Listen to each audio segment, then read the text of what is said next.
Okay. Good afternoon, Ryan and Susie. Thank you for coming in and hanging out. Let's chat about land development. Oh, TikTok, why are you trying to annoy me? Let's chat about land development. Let's, answer your questions, go through whatever it is that you guys want to go through real quick, and then we can just, hang out and talk for as long as we want. Anyone who watches or is hanging out with us, you are welcome to add your questions into the chat too. Very cool. So, Ryan, first question, rock and roll. Yeah, so Anton, we've talked about entitlement, and you had mentioned on a property, you helped some buyers find a property. You essentially waived your commission on the front end, working that into the deal, as Yep. well as taking a project through entitlement. Um, how do you quantify what the entitlement process is worth for that builder? What Yep. kind of contracts are you guys signing? And then um, what's the benefit of the builder using you versus an architect or an engineer to bring it through entitlement? Oh, I love it. So our question right here is essentially like, why would a builder use you? Why did they choose you? And then what would they, why not use an architect or an engineer, correct? Yes. Perfect. So first off, I think you just kind of got to mentally start compartmentalizing some of these things. So an engineer or an architect is that a certain type of mindset and personality? This is the interactive version. You have to say yes. Yes. Okay, so what I'm trying to get to real quick is if I'm hiring an engineer or an architect to push through a development project, they're going to be a detail person, right? Yeah. They're Yeah. going to be organized, they're going to be structured, but they may not necessarily be the best person to run the whole machine, guide it, have a sense of urgency, okay, Yeah. and also be the person negotiating. So when I think about like a development project, I think one of the best things that we can do on a development project is our job is to be the conductor. Yeah. So you're standing in front of the band and you stand on your little platform and you wave your little wand and you help make the music go a certain way at a certain pace to a certain rhythm to a certain set of music. That's actually land development. And unfortunately, I would say most architects or most engineers, if we leave them to drive the project, they're not going to operate with Anton's and Ryan's level of urgency. And they're also not going to just take the whole project and just push it forward. What happens is they're a specialist in one area. So that specialist in one area tends to focus on the thing they're the best at instead of making sure the music sounds beautiful. Yeah. So number one, that's been my experience there.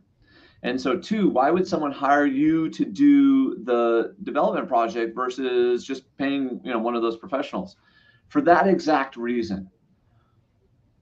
They want to know it's going to get done. And unfortunately, so if you're a sweat equity partner in this example, right? If you're a Mhm. sweat equity partner, I have a vested interest to get this done as economical as possible, as fast as possible, so I can get my return and my reward. Unfortunately, a consultant is generally going to be paid on a per job basis plus hourly. There's going to be some time and materials and things like that that they're going to have in there. So that individual is not necessarily incentivized to get it done. Okay. Now flipping it back around, you can't always just offer up your service though to anyone. So Yeah. joking around, I have the pain in the ass fee. You're a pain in the ass, upcharge. If you're too big of a pain in the ass or too slow, I'm just going to say no. That's not my primary business. It's like a secondary thing. But if it's you and I already like you, cool, let's rock and roll. Let's get this development project done. Let's get it done now. Okay. Second, when I'm chatting with people about this, I'm like, okay, if we're going to do a project together, you have to get out of my way. I have to have the control to be able to do it. I have to have the authority to be able to do it, and the agreement that you're going to let me do it. What also happens in a lot of these investment partnerships is all of the cooks want to get in the kitchen. Yeah. So the rules are you have to stay out of the kitchen, and you got to let me cook, and you got to let me follow the recipe. Now I'm going to tell you how I'm cooking, what we're doing. We can have weekly updates. We can have meetings about this. And I actually value your input and value, because some of your partners will also have different areas of expertise. But at the end of the day, you've got to be able to make the call and get it done. Last but not least, I think that what happens a lot too is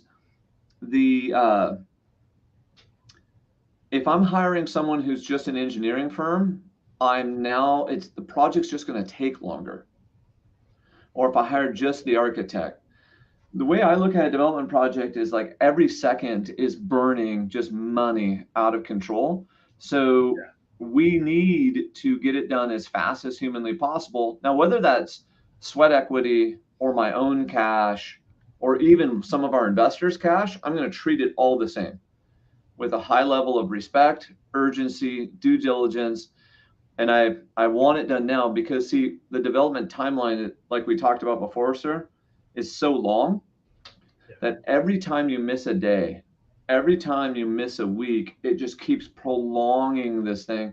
I talked to one of my friends, and because there's no one driving the bus and it's a small project, he's working on one right now, and they've been working on it for 3 years. This is like a 14, 16-month project, and it should just be done. So you need to basically set a schedule and a timeline. So just like a builder builds a house to a schedule and a timeline, a development project should have the same thing. We should have our timeline and schedule set out up front, and we should be sitting there trying to hit it.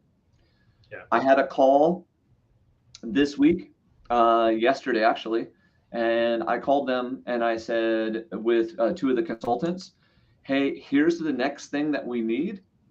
When can we have this done? Both of them said the end of next week. I said, cool. Wednesday or Tuesday sounds good.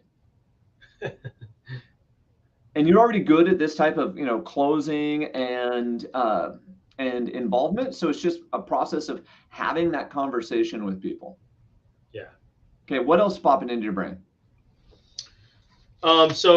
Well, you mentioned a lot. I mean, it makes me think of like doing construction projects, and basically you're the general contractor of entitlement, Yes. or that conductor.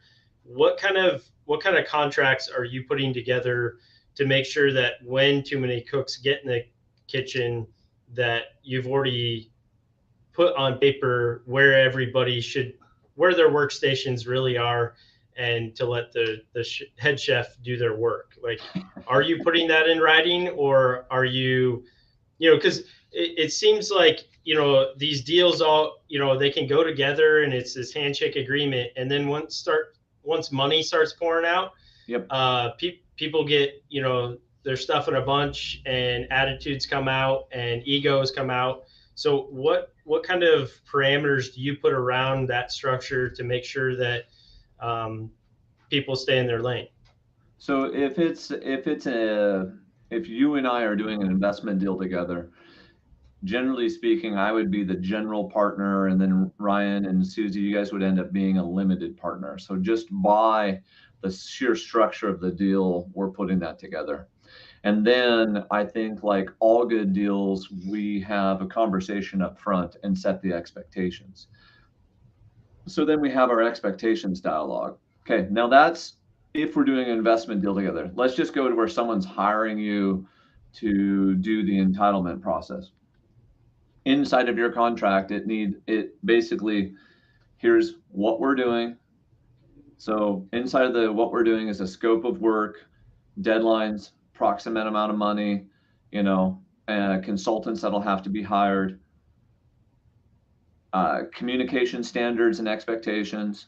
Every Wednesday at 1 p.m., we're going to meet to discuss this for a half an hour.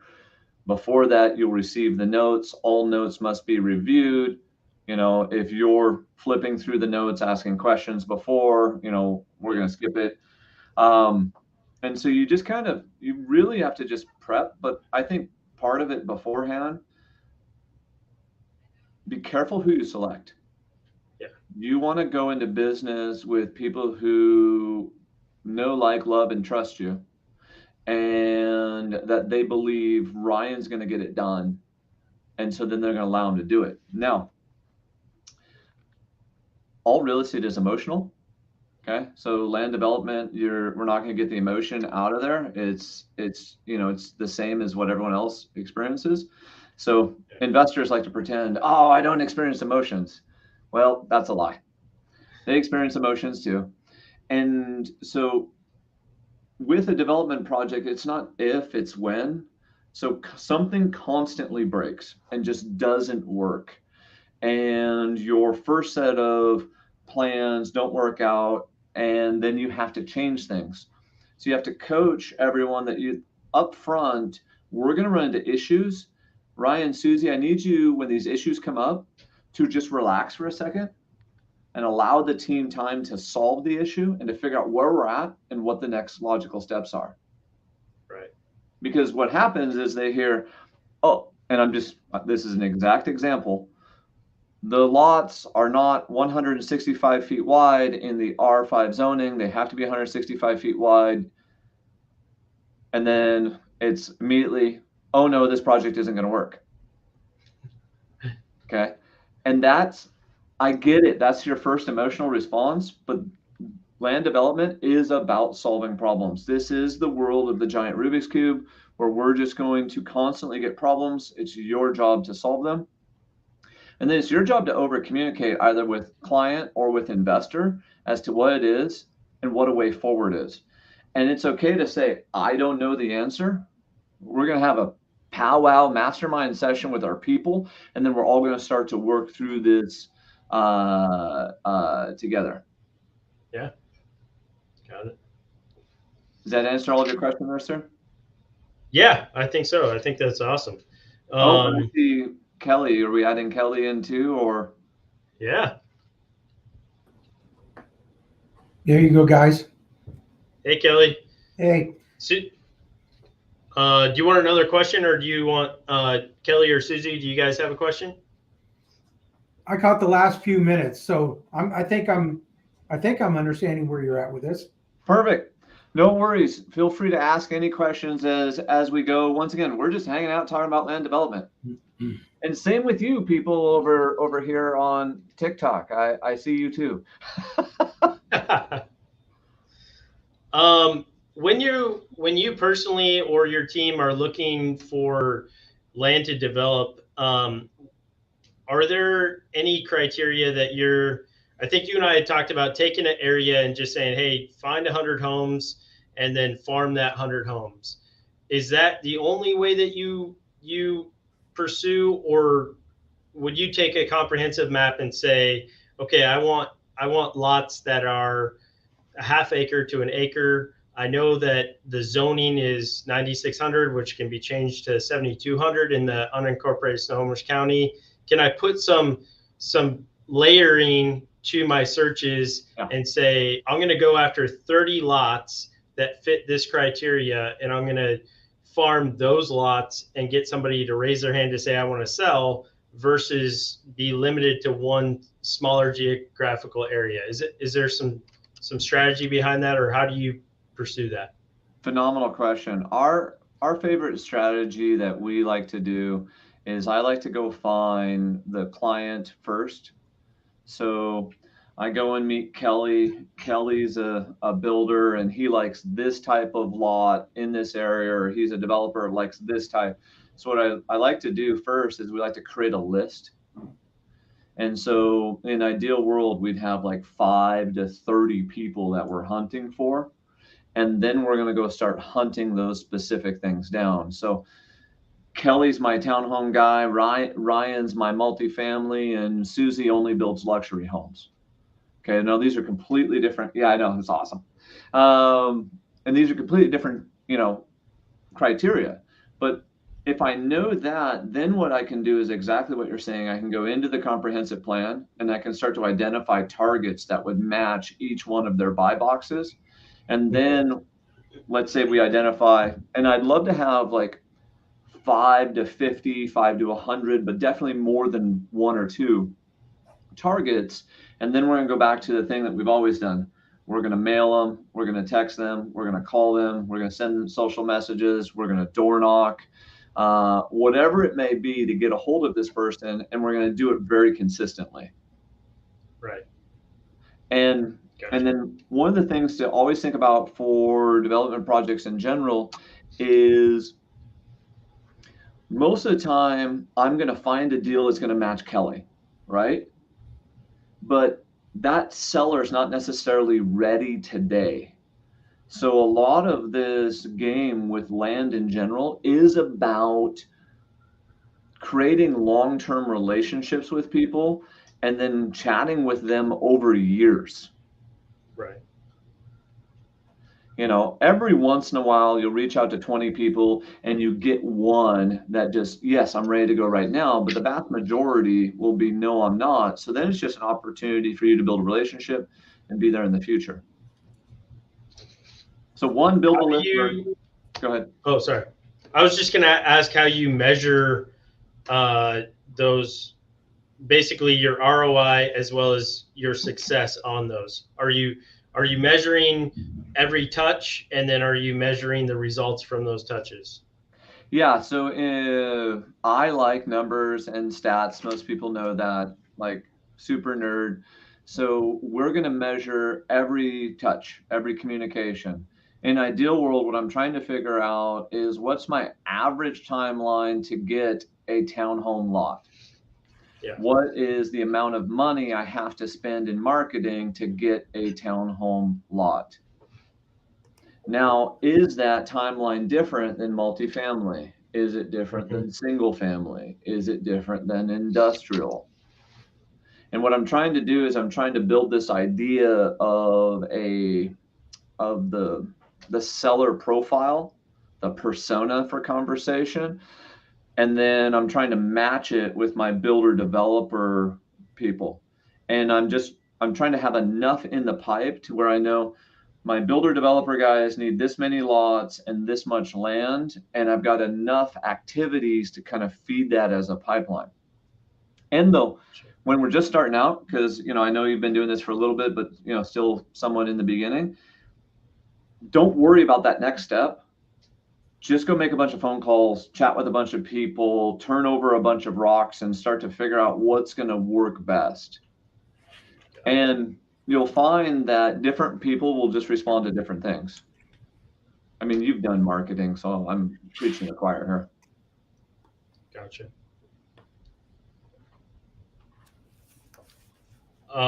Anton, it looks like Susie was asking, what is entitlement? Perfect. Susie, real simple. The entitlement process is getting these 155 pages sent back to you for a rural subdivision like this, okay? This is a first review. Who's it coming back from? Snohomish County in that example. Okay, thank you. So in a general subdivision, you're going to have a pre-application, a preliminary approval, and then a civil construction drawing approval. Then you're going to go build it. In a suburban environment where it's like or urban where it's like a building or townhomes or multifamily, same steps, pre-app, but it becomes site plan instead of a prelim. And then the next step is civil construction drawing. And then you can build the pads. And then in the big buildings, like an office building or an apartment building, you're going to go get the structurals for the building approved. And then in something that's like single family homes, you're going to get individual permits for each one of the lots. When we talk about entitlements, we're actually talking about that whole process. And so it just depends on where you exit. And then know that during the entitlement process, at any one of those phases, you can exit. So you don't have to take it all the way through. As soon as you have a phase done, you can sell it. The further you take it through, the more money you make, but also the more time, money, and energy you had to spend. I had a couple questions on condoization. Is that cool? Yeah. So with the, I know that you've mentioned to me, hey, don't put too much weight into the new House bills that are coming down because we haven't had a lot of clarification to those yet. Yep. What would so Seattle, King County specifically, has had a lot of clarification on those particular items. Condoization can be a super powerful tool when dealing with non-legal lot status and being able to utilize that buildability, and then condoize, put an HOA, and sell those off separately for someone who doesn't want a short plat. What's your experience with that? Or have you done that in King County? Have you done that or seen that done in Snohomish County? We've done it a bunch in Snohomish. I haven't personally done it in King, but I want to change some of the words. Okay. You always have to have a legal lot or a legal building lot to start with. The Condominium Act can be a method of creating individual units without a subdivision short plat process. And so that's kind of like started to get super nerdy, but like that's pretty technical. Okay, now let's just make fun of Washington for a second. We have one of the most liberal condominium acts ever. What do you drive, Ryan? A Ford F-350. Okay, we've got a big Ford pickup. So we could take your big Ford and we could condo your Ford. I'm not even kidding. We could sell Susie the driver's seat, you get the passenger seat, I get the bed, and we're going to sell the back seat to someone else, and we can create an HOA for the whole thing. Right.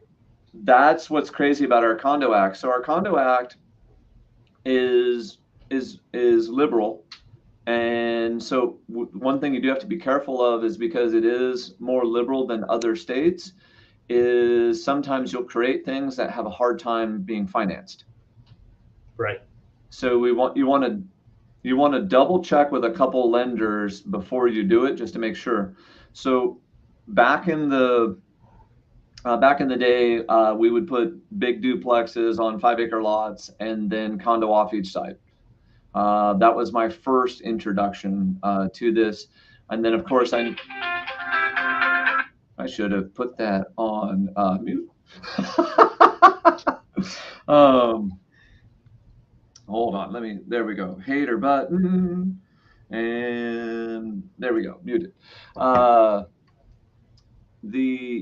And I know in downtown Seattle, with a lot of them, what they're doing is we're getting like a dadu in the backyard, or maybe 2 dadus, and then we're condoing them so we can sell them off individually.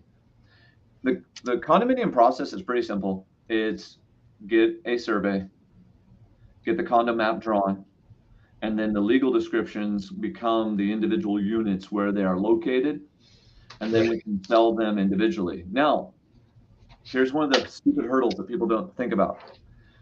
I can't sell off my backyard if my whole property is encumbered by a mortgage. And they're like, oh, why not? Well, because the legal description, let's use the cell phone as an example, draws a box around the whole thing. And if this is the backyard's still encumbered. So you would have to then refinance that, pay cash, whatever it may be, to make sure it's unencumbered so you can convey title free and clear. Also a good reason to work with your local community banks on something like this, because these community banks are used to doing lien releases, or in this case, a partial lien release, where we sold a dadu in the backyard and they give us a partial lien release against it. Generally speaking, you're not going to get all the cash. They're going to make you put more towards the principal to, so let's just say you sold a dadu and you were going to make $100,000 off of it. They're most likely not going to give you the full $100,000. If there's debt on the property, you might get 50 or 65. What they're going to do is they're going to force a portion of that to go towards the principal balance, just so it lowers their collateral and their risk. So like with some of the R5 that you've been able to break off a piece, for lack of a better term. I guess you put some parameters around how that works, and then what you've been able to build on that, and then the exit strategy behind that. So let's say, Mr. and Mrs. homeowner own this house. They don't want to sell. They don't want to relocate. They love their 5 acres, but instead of a reverse mortgage, Anton knocks on their door and they say, "Hey, we'd love to let you build on this portion of our land." What does that conversation look like? And then what's that process look like? Yeah. Hey, Ryan. Usually, to be honest, this person would have been introduced to me. I want to point that out.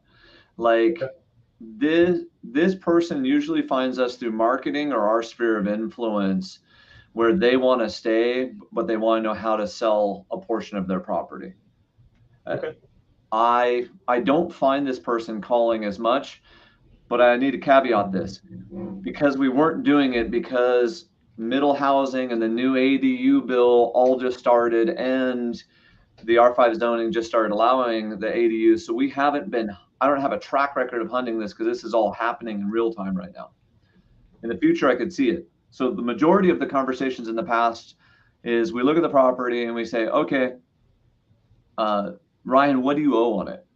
Would you be willing to refinance this in order to be able to sell off the property in the back? Okay, how much would you be willing to sell off? Let's just say it's a 5-acre chunk with the ADU. Oh, we'd be willing to give the ADU an acre. Okay, perfect. So in that example, let's just say we're buying it from them. They're gonna and then we're gonna give them a lot value to build that ADU. They're gonna then refinance in order to sell it. It's literally as simple as get the survey, get the wetland report, get the geotech, get the septic design done, figure out where my potable water is coming from, okay, whether it's public water or we need to drill a well. In Snohomish County, you only get 2 well connections. So if they were already on a shared well, you would, of course, have to drill another well. And then I'm going to go get my building permit for the ADU, and I'm going to do the LDA. The LDA is the Land Disturbance Activities permit.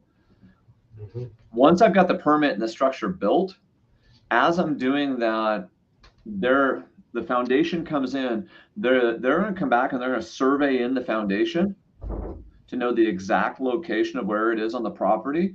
And while the structure is being built, I'm going to have them draw my condo map. Okay. And in the example, we're putting that one on an acre.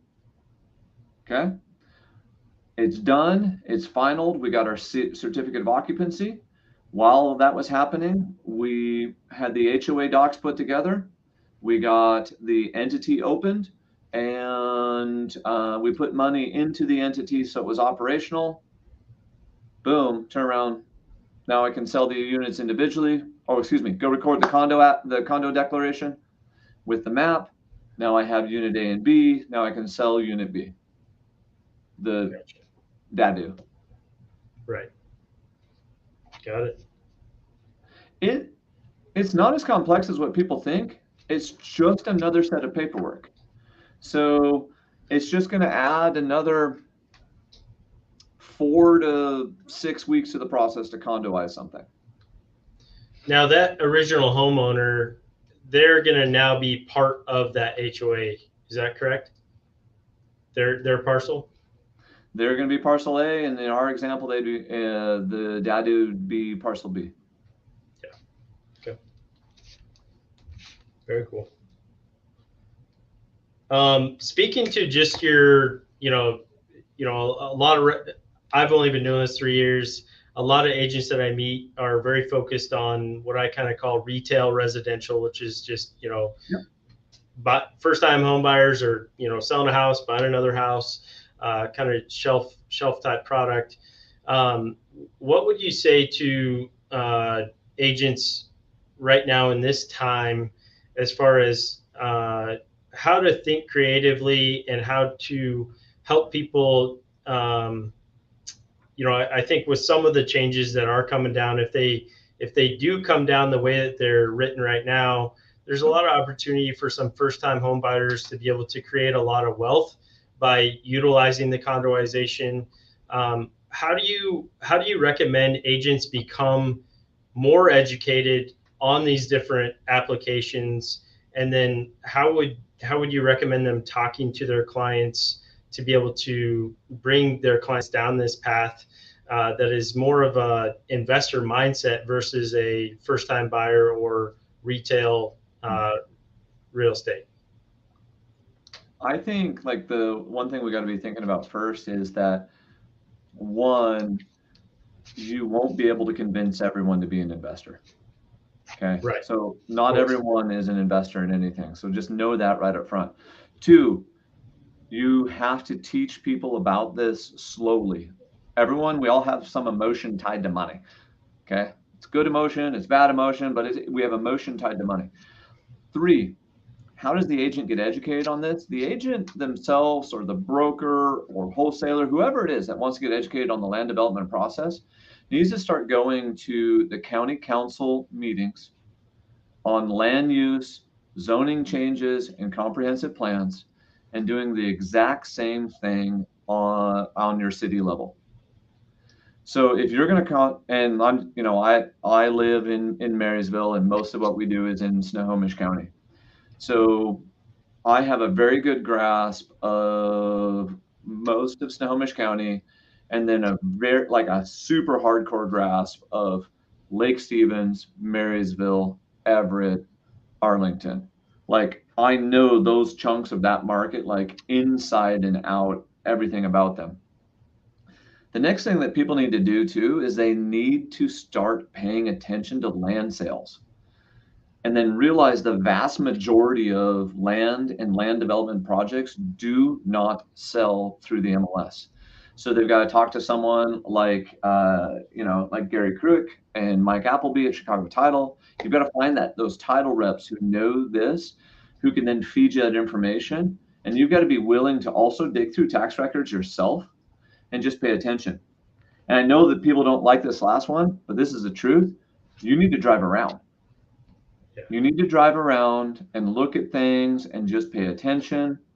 And then in the cities or counties that you want to be the most active in, you need to, on a regular basis, make requests for new permits and land action uses. So a land action use, you see one of those orange signs go up and it says proposed land action use. That is the municipality in Washington State telling you some type of subdivision or permit is coming. Well, all of that's public information. So if you're on a regular basis, and once again, let's just use Snohomish County as the example, you're going to Snohomish County and you're getting a copy of everything that's coming, you now know what's coming. Yeah. And then if you start putting all this into a spreadsheet and you start seeing multifamily they're in this phase of entitlement, they're closing for this price. Townhomes are in this city, in this phase of entitlement, is closing for this price. We don't do enough due diligence, and this is what keeps most people out of just land development in general, is they don't want to put the work in. That's the whole point. It's the beautiful part. They won't figure it out. So the barrier to entry is high, which creates massive opportunity for those who will. Yeah. And it's like a foreign language. Okay, so Ryan, did you take a foreign language in high school? Yeah. What did you take? Spanish. Okay, how many years of Spanish did you take? Just one. Just one. I cut that out, man. Okay. Well, I took 2 years of Spanish, and my Spanish is horrible. And so, I can get around, and I can ask for beer, and I can get some food, and find the bathroom and the library. Yeah. Okay.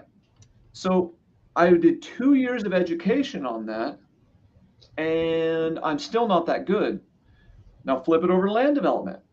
It takes the time, the patience, the consistency, Dave Gardner, or the patience of time. I totally agree, sir. I see your comment.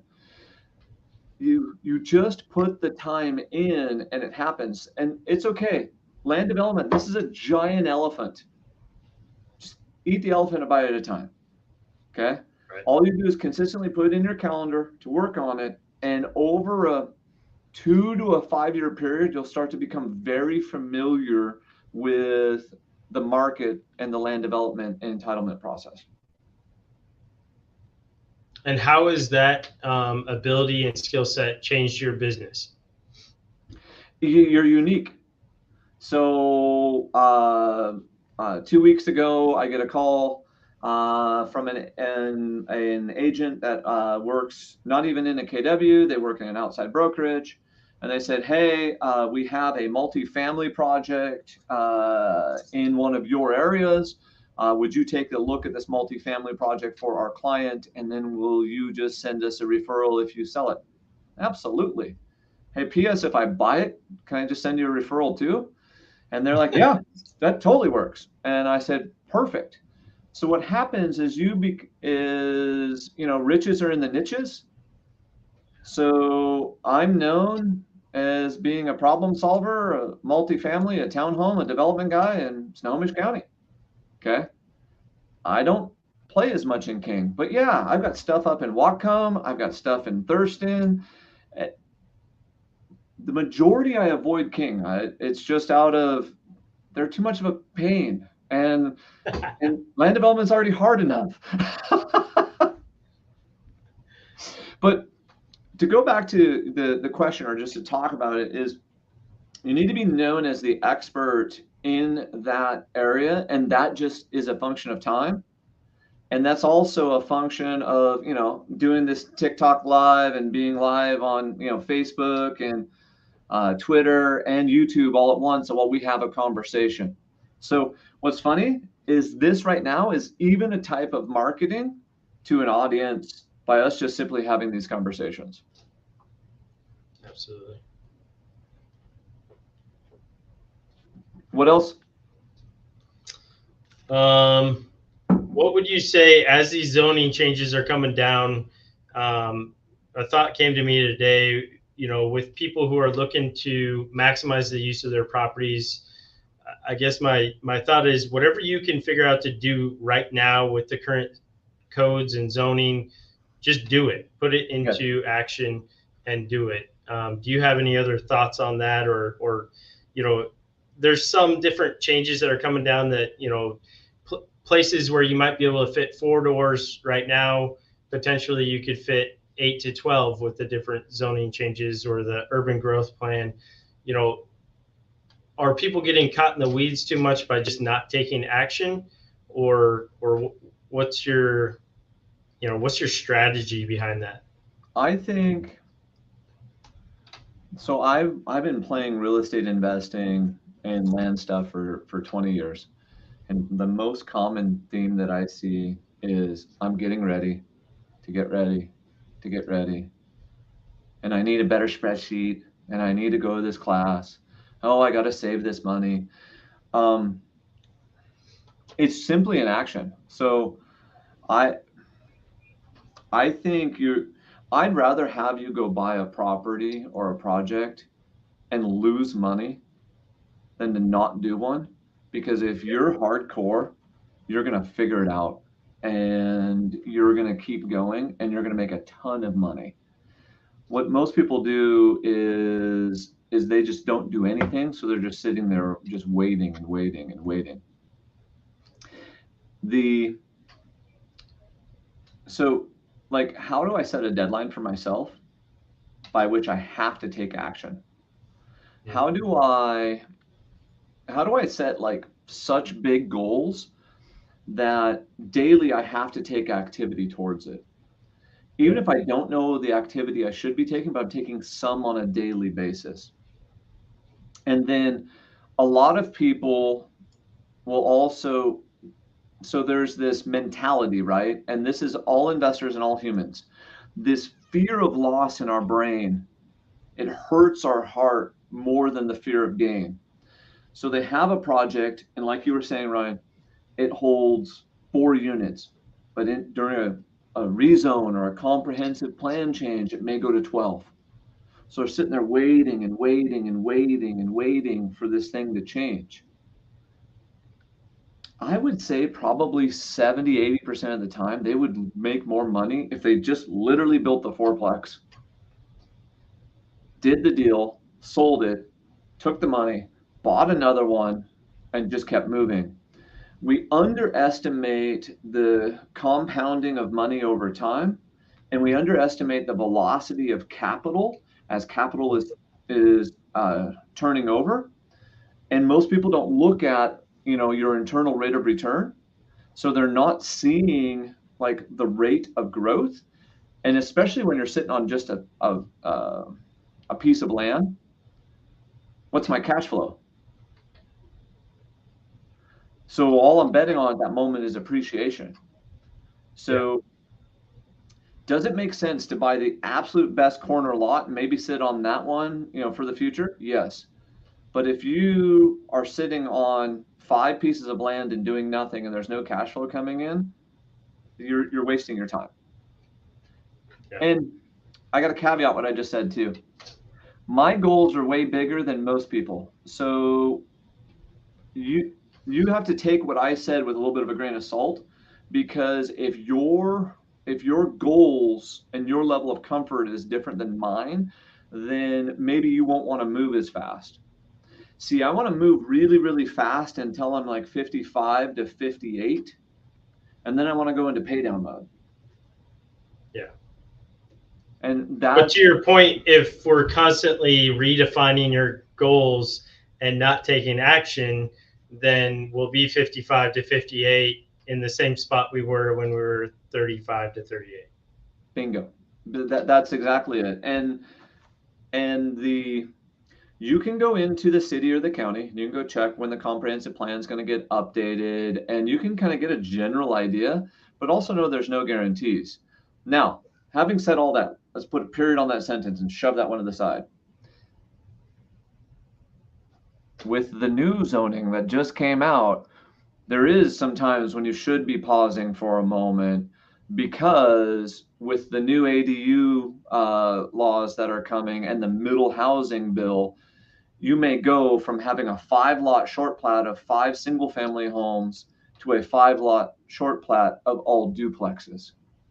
Right. That's a massive, that's doubling your unit count. Right. If that's a possibility, yes. But what I'm going to do is I'm going to run the math. Okay, if I built it out today and turned around and sold it and then redeployed the capital, and I was getting my average rate of return and my average internal rate of return, where would I be? If I just hold on to it and it turns into a duplex and a lot, okay? So let's just say the single family lots, and I'm just gonna make numbers up for a second, is 200 grand, and the duplex lots were 325. So instantly I made 125,000. Well, 125,000 times 5 lots is a lot of money. Okay, what is that? 625. So if that zoning change was coming within the next year, that's a difference of 625,000. Well, without even running a bunch of math, that's probably a wait. Dave, I can see what you said, and I 9,000% agree, sir. So Dave said the most successful people will know the code better than the staff. And I think that is one of the art of land development, is if I've got these things that I'm working on, so I may or may not have had a slight disagreement with the city of Shelton yesterday in regards to reasonable use, and I know what I was talking about more than they did. I gave up. I didn't want to have the argument. I just wanted to figure out the information. But I'm going to come back and hammer the piss out of that until I win that argument. Because I know I'm right before they were even finished talking about it. And so you have to know those little tweaks. Okay, that was a lot of information. Ryan, Susie, what else are we thinking? Susie, you have any questions? I need to stop starting. That's all of us. So even people who are running bigger machines, their emotions, fears, life gets in the way, and so you'll see them stop start too. The people that have bigger machines though are always taking some action. When people are smaller investors, what they do is exactly that. They stop start, but they don't have more than one going. And so then they're just in an idle phase and they think, oh, a year doesn't hurt.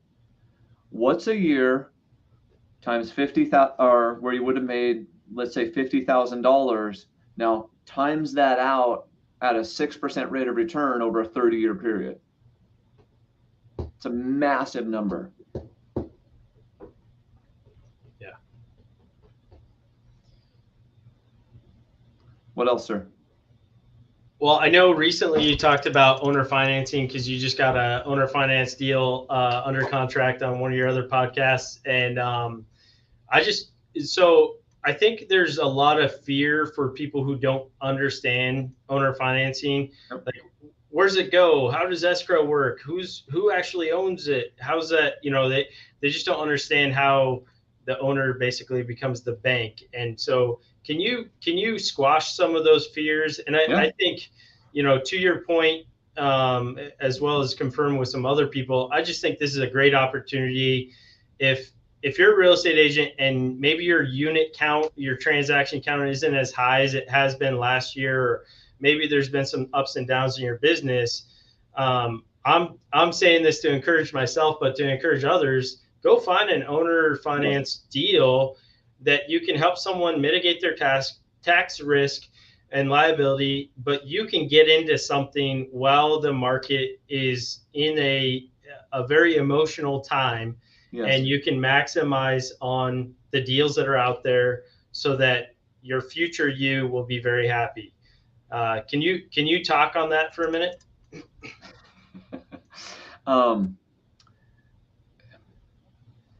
This is the same thing we were just talking about. There is fear of loss when it comes to money. And so when we talk about owner financing, the first thing that people think is that I'm going to give my money to Bob Smith and I may lose it. So there's always this fear, right?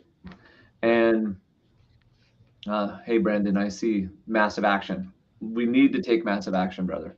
There's this fear of them losing money. So that's the first emotion. We just have to let's be aware of it. And I'm gonna be honest, I have these emotions too. It's okay. We all have them. Second, it doesn't matter if it's Bank of America or Bob Smith. It's the same. Okay. Third, is Washington State, are we the most liberal consumer protection state there probably is in existence? Yeah. Probably. So if we're not the lender and we're the person paying someone, do you think we have a lot of rights? Yes.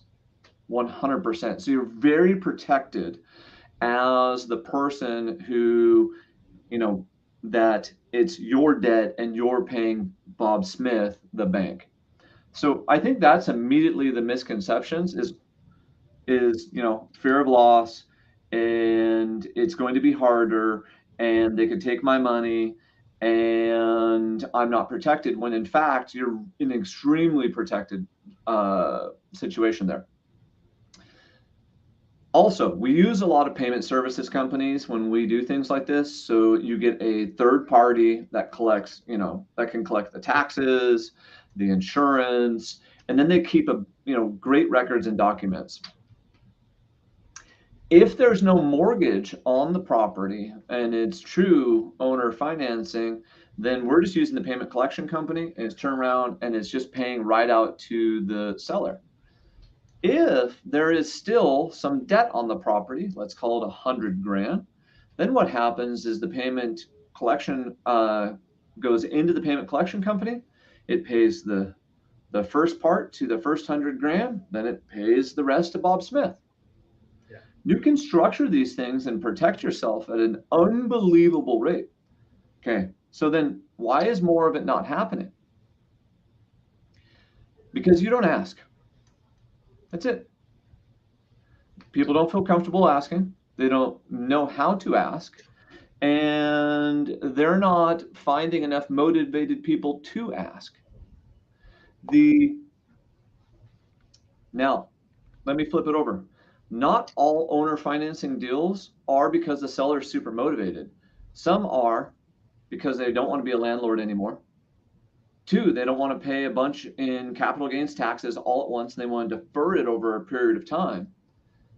3, they actually need the monthly income, and they'd rather have the monthly income come in. This was verbatim what was said to me. Well, Anton, I like spending money. And so if I sell this property owner finance, I get the money coming in every month, and I know it comes in the next month. I won't spend all my money.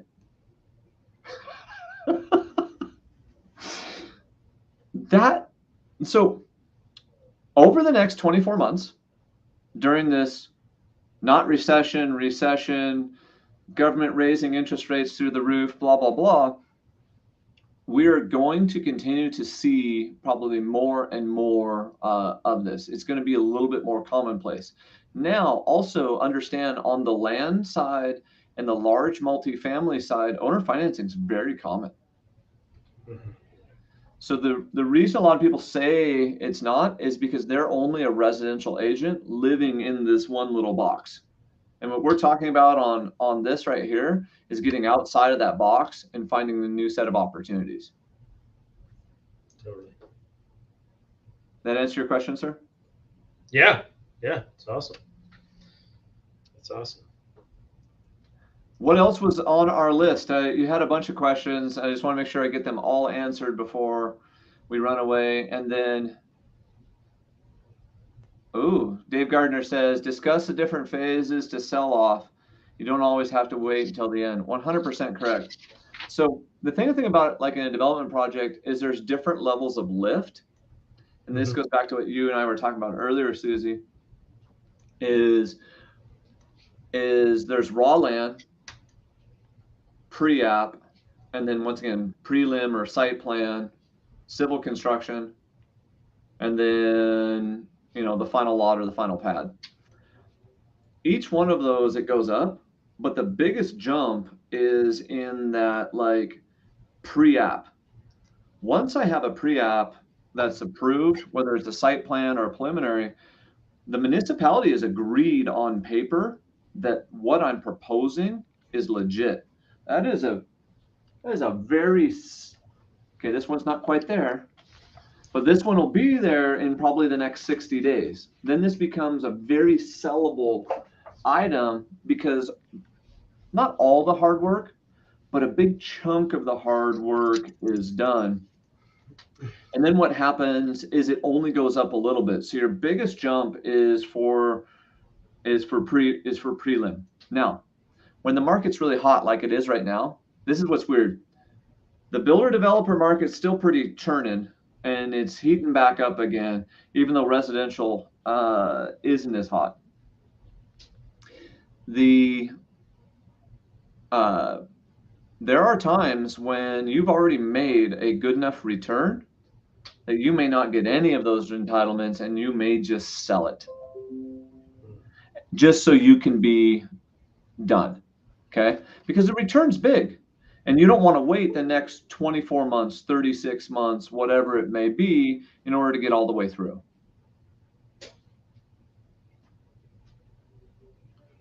So on that note, that's a great question, Dave. It makes me think of like, if I'm farming different lots and I have a seller that's like, yeah, Ryan, I don't want to sell to a builder. I'm going to stay here for another 20 years.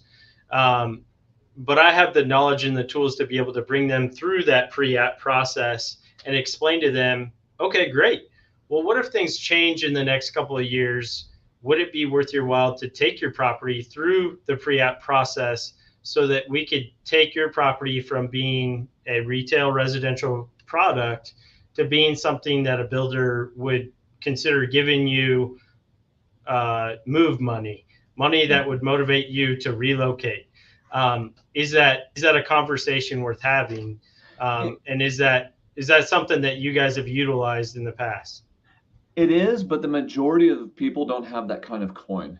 They don't have that much money laying around. And then they don't feel comfortable because of the perceived risk. So for most people to get through the entitlement process is going to cost them $100,000 to 250 grand. And they don't feel comfortable putting that much money into their property. Generally speaking, if we have someone who is quasi interested and this might be a possibility, we would then sell that to a builder developer under builder developer terms. In other words, once we got the prelim approved or the civil construction drawing approved, they'd close after that, which in turn generally gets the seller the highest price with the lowest risk. And I think that's what we're all doing it. We're humans. Cool. Give me the most money. Let me take the least amount of risk. So I would say that's probably the default method that most people go through. 1 out of 100 is going to have the financial wherewithal, the risk tolerance. Absolutely. Help them get it all the way ready. But make sure that it's being designed for the highest and best use. Mm-hmm. I was called 6 months ago. Hey, will you look at our development project? And I said, yeah, sure. Send me the maps. Happy to have a conversation about it. They send me the maps and I go, hey, this thing's ugly. Number one. And number two, we're not maximizing this. Like, we're losing money. And they're like, whoa, what do you mean? I was like, hey, let me pick up the phone. I'm going to call my engineer and let me have a conversation. Pick up the phone, call the engineer, have him run the prelim calcs. And there was about 21 lots on this. And the reality is by going simply a different route, they were able to get 26 lots on it, plus get a kind of a tighter, nicer looking layout. The problem when people don't do this is they just kind of do what they think is best. And that's not always the maximization of their profit and stuff like that, because there is a bit of an art to this that, it's like my wife's hobby is cooking. She's amazing at it. And then I get in trouble like, oh, you put too much oil in the pan. No, don't do it that way. Or, oh, just throw this into it. And you just throw a little bit on top. And she just knows these things. Like, well, how much? Where does it go? She's like, well, it's just a handful. You got to pinch it the right way. It means nothing to me. Like zero. Okay. Flip it over. I'll talk to her I was talking to her about land because we bought some land and Ted and eventually building a house. And I talked to her, her eyes glaze over. And she just goes, honey, I don't care. I love you. We'll figure it out later. But don't bore me with the details. That's why she has you around, Anton. So I think it's more common for them to basically just sell to a builder developer and then wait till they have a phase of entitlement done. Very rarely do I see people do it themselves. Gotcha. Okay. Very cool. Anything else, sir? That was a lot of information. I mean, I'm sure I could muster more questions, but I think that was a good dose for sure. Okay, I love it. Thank you guys for hanging out with me. Thank you for anyone that hung out with us online. We appreciate you too. Dave, you're awesome. And we'll do this again. I'm happy. Let's keep doing this because I want you to find me a multifamily or a townhome project. So like I said, awesome. I'm willing to provide information in exchange for deals. Sounds All good. Right, thank you guys. Awesome. Thanks, Anton. Thank you. Bye.